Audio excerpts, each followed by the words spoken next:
s'accommodait bien de ces souplesses qu'octroyait le papier. Alors, messieurs, je voudrais vous entendre aussi sur ce point. Avantage dévoyé, certes, mais qui faisait aussi la richesse et le succès du titre restaurant. Serge Ragozin, voilà, est-ce qu'on va pas devoir tourner le dos à ces petits avantages, finalement, en basculant l'utilisation le week-end, l'utilisation de plus de 2 tickets qu'on peut redonner qui plus est à des proches si besoin, si envie. Voilà. Moi, je pense qu'il faut regarder le sujet quand même dans son ensemble.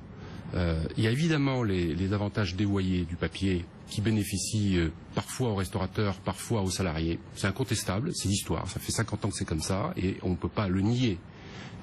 Notre rôle, nouvel entrant dans le marché sur la dématérialisation, d'abord, c'est faire beaucoup de pédagogie. Ça fait 1 an qu'on est sur le marché. Lorsqu'on signe avec un client, d'abord, il y a une volonté du chef d'entreprise de réduire les coûts. Et la démonstration, elle est très facile à faire. Il consulte en général son comité d'entreprise, lorsque c'est une entreprise de plus de 50 salariés, et qu'est-ce qu'il fait? Il lance un pilote. Il propose à ses salariés d'essayer le système. Et en essayant le système, le salarié se rend compte que d'une part, il y a tous les avantages que je rappelais tout à l'heure, de paiement au centime près, de si je perds ma carte, et ça arrive souvent, je la bloque par une simple opposition et je récupère le solde. Et puis, la dématérialisation, ça veut dire que c'est des transactions en temps réel, ça veut dire qu'on est capable aussi, avec l'application smartphone que l'on a mise en place de Moneo Resto, d'offrir des bons plans, de géolocaliser les promotions, permettre, c'est ce qui arrivera avant l'été, au restaurateur de proposer lui-même le plat du jour sur l'application smartphone de Moneo Resto. Donc il y a une foultitude d'innovations qui vont permettre aux salariés de bénéficier davantage, qui vont permettre aux restaurateurs de fidéliser les salariés. Donc certes, ça prend un peu de temps, mais on n'a jamais fait le pari, lorsqu'on a construit nos plans d'affaires, que la dématérialisation se faisait en 1 année.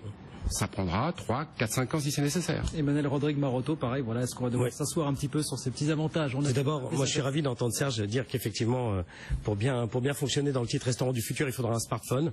Alors nous c'est directement un smartphone, pas la carte plus le smartphone. Non mais ma question vraiment c'est là-dessus. Bien sûr, non, alors, mais soyons positifs. Moi les salariés, on veut des salariés heureux. On ne peut pas provoquer une transition immédiatement. Chez nous, les gens peuvent choisir de garder le papier ou rester donc avec leurs habitudes. On a le choix, hein, exactement, ou passer sur Resto Flash. Ceux qui passent sur Resto Flash n'en reviennent pas.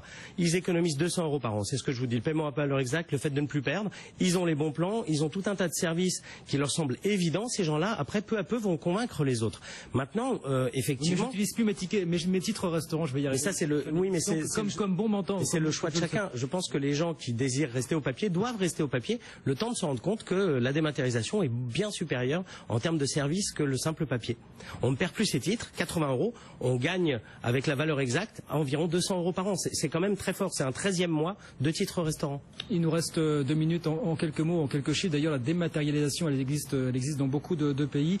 Selon les pays, on voit que la transition, le basculement se fait à vitesse plus ou moins accélérée. Pour le coup, Serge Ragozin, c'est pas forcément le coup si on regarde ce qui se passe du côté de l'Italie ou de la Belgique notamment. Hein. L'Italie est probablement là où c'est le plus lent. Ouais. Il y a 12% aujourd'hui qui sont dématérialisés sur les titres restaurants.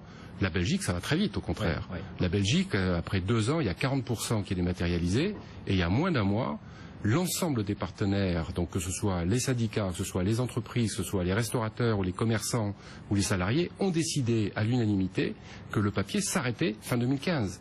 Donc en 4 ans, le système aura basculé complètement sur le dématérialisé. Et je vous assure qu'en Belgique, les mêmes égarements, si j'ose dire, par rapport à la loi, existaient aussi avant avec le papier. Mais finalement, les avantages de la dématérialisation sont considérables. D'un mot, Emmanuel Rodrigue Maroto, voilà. En Belgique, il y a de nouveaux entrants, pas en Italie, voilà pourquoi ça va vite. D'un mot, c'est l'entreprise aujourd'hui qui a la main là-dessus, qui peut changer... L'entreprise est fondamentale, mais le salarié paye 50% de ses titres. Donc le salarié qui désire tous les avantages de la dématérialisation doit aller voir son DRH et lui dire, laissez-moi utiliser Resto Flash, c'est très simple à mettre en place. Je pense qu'on est vraiment, par rapport, pour la première fois depuis 40 ans, on est en train de réinventer le titre restaurant, au-delà de ses frontières. Il faut foncer. Ouais. Voilà, la dématérialisation du titre resto, c'est tout récent, ça va monter en puissance, bien sûr, en France aussi. Merci, messieurs, d'avoir été avec nous aujourd'hui sur ce plateau pour évoquer ce sujet. Merci. Serge Ragozin, directeur général de Moneo, Emmanuel Rodrigue Maroto, président de Resto Flash, et puis Dominique Benzet, qui était avec nous également, délégué général du syndicat national de l'alimentation et de la restauration rapide. On marque une pause et puis Paris est à vous revient dans un instant. À tout de suite.